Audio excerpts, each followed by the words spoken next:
कथा तुमको नैमिषारण्य में चल करके सुनानी है और मैं भी साथ चलूंगा।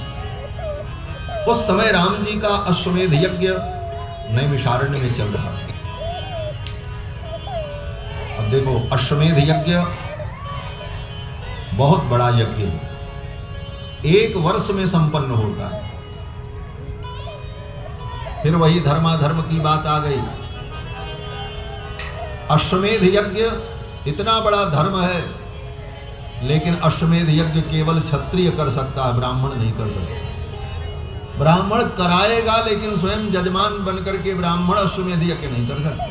उसके लिए वो धर्म नहीं है। इसके लिए क्या धर्म है, ये जानना बहुत जरूरी है। इन्हीं बातों को हम जानने की कोशिश नहीं करते और धर्म के नाम पर वितंडावाद खड़ा हो जाता है।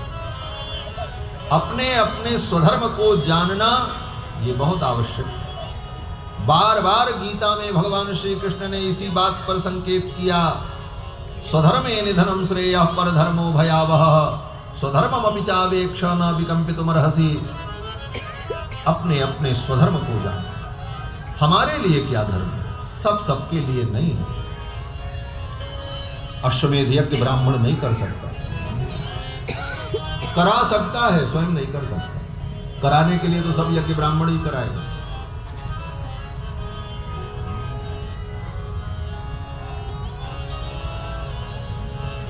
महर्षि वाल्मीकि ने कहा, राम जी का अश्वमेध यज्ञ चल रहा है, उस यज्ञ में चल करके कथा सुनानी है, लेकिन व्यासपीठ पर बैठ करके नहीं सुनानी।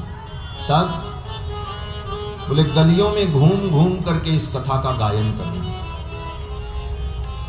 और वाल्मीकि जी अपनी शिष्य मंडली को लेकर के, कुश और लव को लेकर के नैमिषारण्य पहुंचे। राम जी का अश्वमेध यज्ञ चल रहा था। पूरा राज परिवार वहीं नैमिषारण्य में था। और जब राम जी राज्य के कार्य से और यज्ञ के कार्य से निवृत्त होते थे, तो ऋषि मुनियों के साथ बैठ करके भगवान श्री राम सत्संग करते। कुश और लव जब नैमिषारण्य की धरती पर घूम घूम करके कथा सुनाने लगे, वीणा बजा बजा करके, तंत्री लय समन्वित।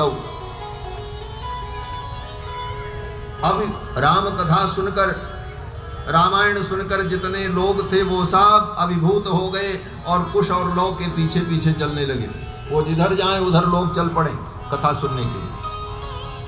अपार भीड़ पीछे चलने लगी।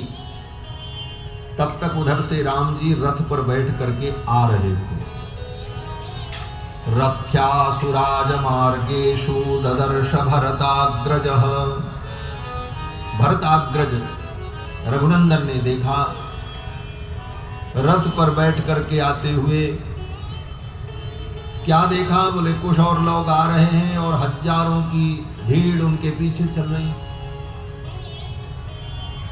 मंत्रियों से पूछा, सबने सारा कारण बताया, तो राम जी ने कहा ऐसा करो, इन दोनों कथा व्यास को मेरे दरबार में बुलाया जाए और वहां पर ये कथा सुनाएंगे और हम सब बैठ करके सुनेंगे। सेवक लोग गए, जाकर के कुशलव से कहा महाराज ने आपको बुलाया। वाल्मीकि जी ने पहले सिखा दिया। वाल्मीकि जी ने कहा था, देखो बेटा, राजाधिराज चक्रवर्ती सम्राट श्री रघुनंदन का अश्वमेध यज्ञ चल रहा है। वो राजा है, राजा ईश्वर का स्वरूप होता है।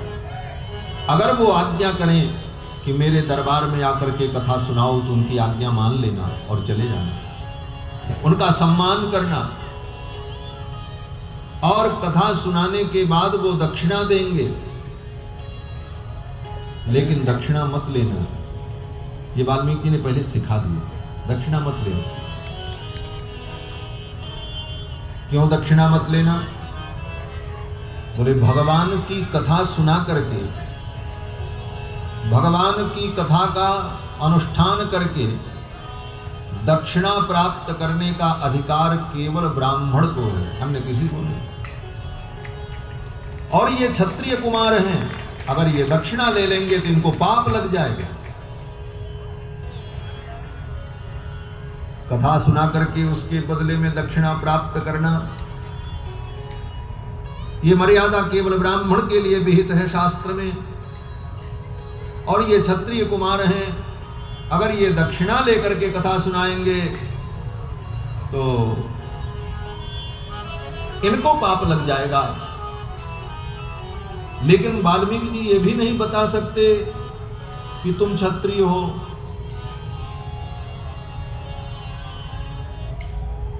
उनको तो यही पता है कि हम मुनि के आश्रम में रहते हैं, मुनि कुमार हैं। यद्यपि लवकुश को पता है, क्योंकि संकल्प संध्या वंदनादि कर्म में तो वर्मा का उच्चारण करना ही पड़ेगा, अमुक वर्मा हम। परंतु किसके पुत्र हैं ये सब उनको ज्ञात नहीं। महर्षि वाल्मीकि ने कहा दक्षिणा मत लेना, कह देना गुरु की आज्ञा नहीं। और फिर कुश और लव आए, भगवान श्री राम ने उनको दरबार में बुलाया और कुश लव जब कथा का वर्णन करने लगे तो सभी लोग कथा सुनकर के गदगद हो गए। राम जी भी सिंहासन पर अपने बैठे थे, तो राम जी ने विचार किया कथा तो वक्ता से नीचे बैठ करके सुनना चाहिए। वक्ता के बराबर आसन अगर श्रोता का हो तो श्रोता को पुण्य की प्राप्ति नहीं होती, पुण्य नाश हो जाता है, समासनात् पुण्य हानि ही। और वक्ता से ऊंचे आसन अगर श्रोता का हो तो उच्चाच्च निरयम ब्रजेत। वक्ता से ऊपर श्रोता का आसन हो जाए तो सुनने वाला नरक में चला जाता है, पुण्य नहीं मिलता। इसका एक उदाहरण भी है। भगवान श्री कृष्ण जब गीता का उपदेश अर्जुन को सुना रहे थे तो अर्जुन नीचे बैठ करके सुन रहे थे, लेकिन एक श्रोता जो थे वो ऊपर बैठ करके सुन रहे थे। वो कौन थे? बोले वो श्री हनुमान जी महाराज थे, जो अर्जुन की ध्वजा में बैठे हुए। गीता तो भगवान ने सुनाई, हनुमान जी ने भी सुना, लेकिन जब गीता का उपदेश समाप्त हुआ तो भगवान ने कहा आंजनेय, गीता का उपदेश तुमने सुना तो है लेकिन विधि से नहीं सुना। श्रोता को वक्ता से नीचे बैठकर सुनना चाहिए, और अगर इसका प्रायश्चित तुमने नहीं किया तो यह ज्ञान तुम्हारा व्यर्थ हो जाएगा। और भगवान ने कहा इसका प्रायश्चित करने के लिए तुम्हें पिशाच रूप धारण करना पड़ेगा। हनुमान जी ने कुछ काल के लिए पिशाच रूप धारण किया, और पिशाच रूप धारण करके उन्होंने गीता का भाष्य किया, पैशाच भाष्य उसका नाम है, हनुमान जी। तब प्रायश्चित। तो वक्ता से उच्च आसन श्रोता का नहीं होना चाहिए। तो राम जी ने विचार किया मुझे भी नीचे चल करके लोगों के बीच में बैठ करके कथा सुननी चाहिए। और राम जी धीरे से अपने आसन से उठे और उठकर वहां आ गए जहां साधारण लोग बैठे हुए। ततस्तुतौ राम वच प्रचोदिता अगायतां मार्ग विधान संपदा सचापि राम परिषद्गतः सनैः बुभूषया सक्तमना बभूव।